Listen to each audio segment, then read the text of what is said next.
Ito naman po mga bossing ko, ang isa sa mga pinakamadali at napaka-epektibong pamamaraan para masigit tayo na maka-attract ng swerte lalo na sa pera.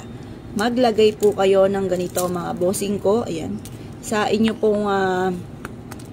pong bag mga bossing ko, ng pouch ng asin or kaya sa plastic mga bossing. At ito po ay makakatulong upang sa ganon masigit kayo na maka-attract ng swerte.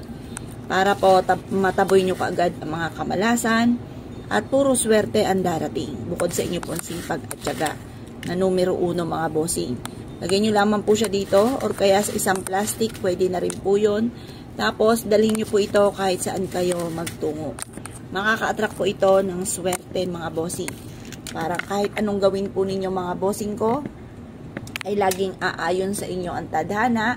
Dahil meron ka mga ganito mga pampaswerte. Mainam na meron tayong mga